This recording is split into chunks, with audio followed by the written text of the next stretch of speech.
All right, so quick question. How many receipts do you currently have stored on your phone with a funny name like img underscore, let's say 4321.jpg without any organization? Because the real problem is a bookkeeping problem. It's not that we can't track expenses as business owners, it's just that receipts come in messy. So in this tutorial, I'm going to show you how to build a simple n8n workflow that turns a receipt photo you take with your phone into an actual bookkeeping record automatically. So this is what it does. You upload a receipt image through a form, and then n8n sends it to OpenAI Vision, and then we extract the key fields like, let's say, the merchant's name, the purchase date, the total, the tax, currency category. And then we do two things with this receipt. We first upload the receipt to Google Drive with that clean name that we created, and then we save the structured data that we extracted from the receipt into an n8n data table.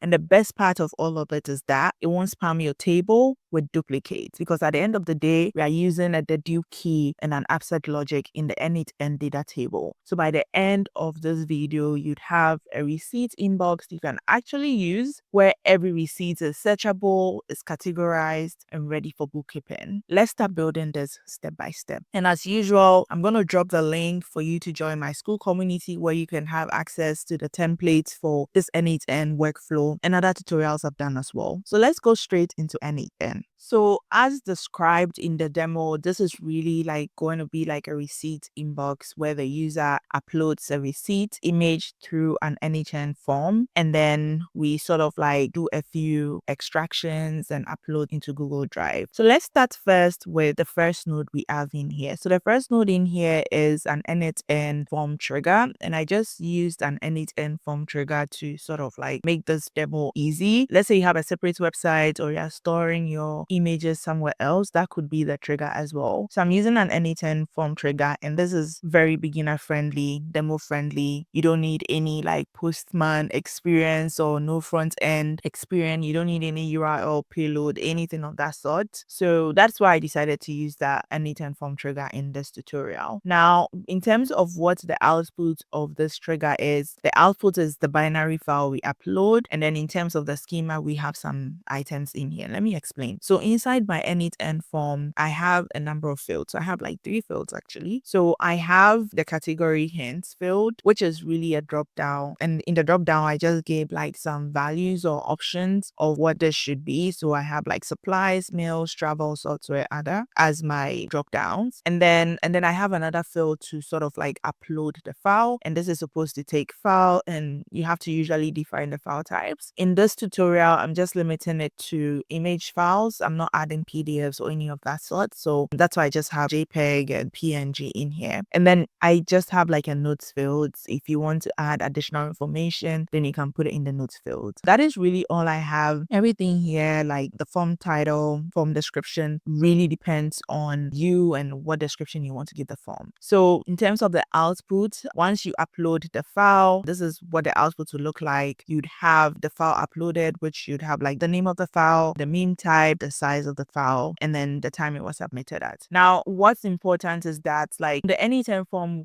has limitations, okay? So you have to make sure that the file size is not too large. If you're going to be uploading large file sizes, then it makes sense for you to use like another trigger that would accept large file sizes. And it could probably be a Google Drive trigger or something else, but this is what I'm using. Okay, and then we have, as you can see, this binary tab in here has the binary file as well. And this is really the receipt from Body Shop. Okay, so let's move on into the next step. So the next step in here, I do have a code node. And what this code node does is that it's basically used to normalize the upload. And let me explain what I mean by that. So this step sort of standardizes the uploaded file so that downstream nodes don't break due to like field naming differences. So for instance, in the forms, the binary key would basically end up as a field name from what you saw in here. And so basically this code node is just really like normalizing everything. So So we had like upload file. So that becomes like the binary key and stuff like that. And so it's sort of like doing this helps to prevent errors down the line in case like the binary file is not found. It just makes it easy to reference the file when we are eventually going into like using OpenAI and Google Drive and all that. So it just basically gives it like a stable name, right? So this is the binary key we have here, and it's just really the original upload file in here. So in terms of what it outputs, it's giving you the same image. So if I should come in here, if you look at the binary file here, it's giving us the same binary file, but the only thing it does is that it's just really creating the binary key in here, right? Everything else we got from the form trigger. Okay, now let's move on to the next step. So I'm gonna be needing the binary file again to upload it into Google Drive. So I have a stream going into a merge node. But let me talk about the use of this OpenAI node in here. So this OpenAI node really is like helping me analyze the image and also extract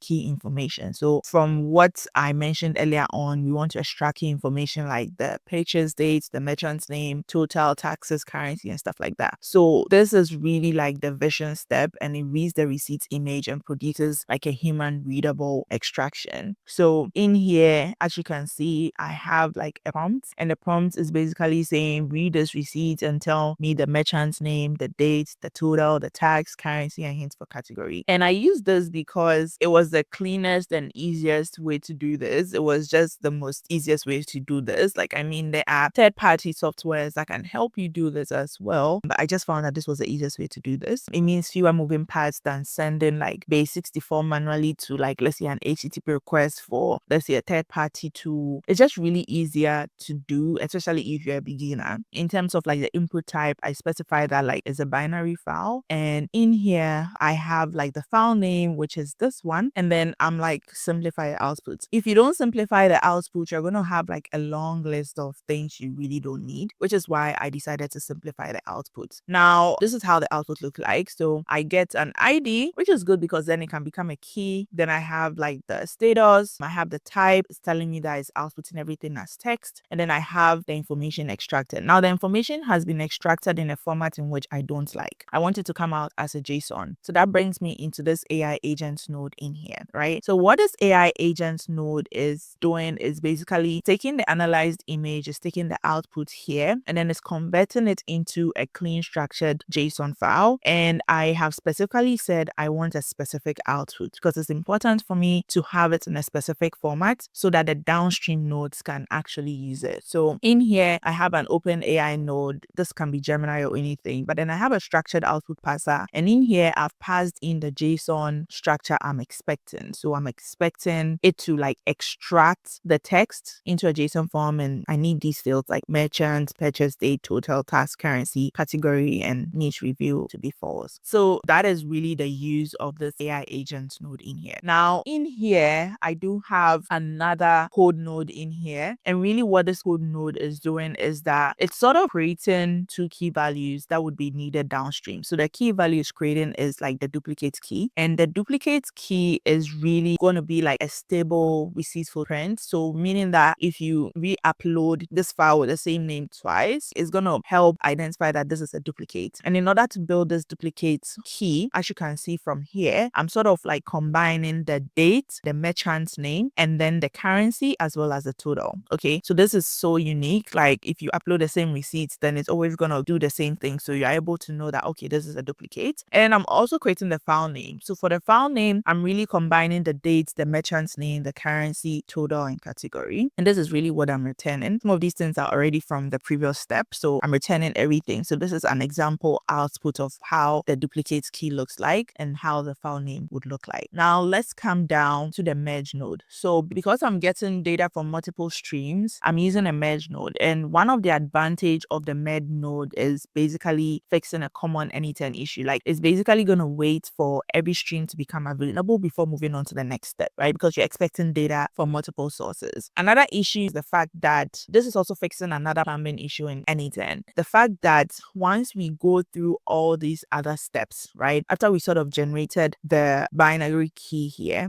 and then we moved on to like analyze the image, the binary file itself gets dropped. So we want to make sure that we are carrying it along, because remember in the introduction, I mentioned that we are going to pass this binary binary file, like we're going to upload it to Google Drive, right? So this binary file needs to also come in so that we can upload it into Google Drive. So in here, I'm having the merge node so that the merge node can sort of help reattach the original uploaded image binary into the same item where we have like the structured receipts fields, the generated file names, and the duplicate key. It's so essential because the next node, which is a Google Drive upload node, requires a binary file to be able to upload it. Like, so without a merge, this Google Drive node would probably fail because as you can see in here, it's expecting a binary file, right? So now let's talk about the Google Drive node. So in the Google Drive node, I'm passing in the binary file, which I'm getting from the merge node. And I'm also passing in the file name, which is really this field here, file name field. And I already created a folder inside Google Drive and I call it receipt. So that's what you see in here. We get a lot of things as outputs when we do this. So we get like the mean type and then we get a name. But we are really interested in the web view link, which is really telling us that in Google Drive, this is where your receipt is stored. So we're really interested in this link in here. So we would now move on to like the data table. So let's come into like the data table. Okay. And another thing, I want to talk a bit about why I use Google Drive. So again, since this is a demo and this is a tutorial, it's the easiest way for me to do this and for you to also try it out at home. Everyone pretty much uses Google Drive, understands it. I mean, there are other complex ways you can do this as well. You can upload it somewhere else, you can have a database somewhere or Cloudflare. You can store it anywhere. I just decided to store it in Google Drive because it's easier. I'm already in the Google ecosystem and it makes work a lot more easier for me. All right. So once I have this and I'm able to get like the link and everything, it's just a lot more easier to do this, especially if you're starting out and you don't want anything complicated. But if you want to make this into a more production like app, then it makes sense for you to sort of like make sure that you're storing it in a more secure place. All right. So now let's talk about this data table I have in here. Now for the data table, it's important that even before you start like your n8n workflow, it's important for you to like create a data table. In order to do so, you just need to come here and select data table and you just click on create data table and then you enter the name of the table you want to create, or if you want to import from a CSV, then you can do so. And then inside the data table in here, I have like number of columns, right? So the columns I have in here are basically the columns extracted from the image or from the receipt. So I have a column for purchase date, merchant, total, task, currency, category, and then I have duplicate key and file name in here. So I also have a link to the Google Drive folder as well where the image will be stored. So this is why I have the data table. And so you need to have like the data table prepped so that now you can come in here and choose an operation called Upsert. Now the reason why I use the Upsert logic is because it sort of removes the need for like a separate node that would have to first search the rows and see if there's a duplicate and then insert another row. I just think it's sort of cleaner and it means you don't need to have like more nodes, it's just fewer nodes. So really one thing you need to note, especially if you are using data tables, then note that Upsert logic sort of prevents duplicate rows, but it doesn't automatically prevent duplicate Google Drive upload, right? So it means that as you can see, there was just one line in my data table. In Google Drive, I have like 2 files in here, right? So the Upsert logic is not a solution to your duplicates in Google Drive. You'd have to build out like a separate logic to ensure that the files are not duplicated in Google Drive. And maybe you really don't care about that bit. Maybe all you care about is how you're able to extract the information into a data table. But for this tutorial, like I mentioned, this is just okay because the goal of this tutorial is just to show you how you can extract information from an image and store it inside a data table to help solve your bookkeeping problems. So yes, inside my data table, I do have Upsert logic and I have like the condition is I want it to match on the duplicate key, meaning that if it finds that the duplicate key already exists, don't insert it, which is why when I run this workflow the second time, there's no output because there's already a record in the database that sort of shows that this file already exists. And then in terms of the values that we need to upset, the purchase date, the merchant, the total, tax, currency, category, and all these other fields, which you can really drag from the previous step. Yeah, so that is it, guys. Like I mentioned, I do have a free school community which you can join. Inside my school community, you would get a lot of free templates, a lot of tips. I also create a lot of courses, some of which are free, some of which are paid, not just on n8n, but on a variety of different stacks as well. So if you're looking to build leverage this year, 2026, then I'll encourage you to join my free school community. One, you get access to the templates for free and you get access to other goodies as well. Yeah, so I think this workflow for sure works really well because it doesn't just stop at the fact fact that you're able to like extract text from like an image. It goes further: structured fields, renamed files, archive storage, the dedupe logic, the saved record table, using the data table inside n8n. It feels like a real system like any solo founder or a business owner would actually use. So that is it for today's tutorial. Let me know in the comment section below if you have any challenges with accessing free templates, or if you have any challenges with this workflow, or if there are other tutorials you'd want me to do as well. Do let me know in the comment section below. But that is it for today's tutorial. Thank you for watching, and see you in the next one.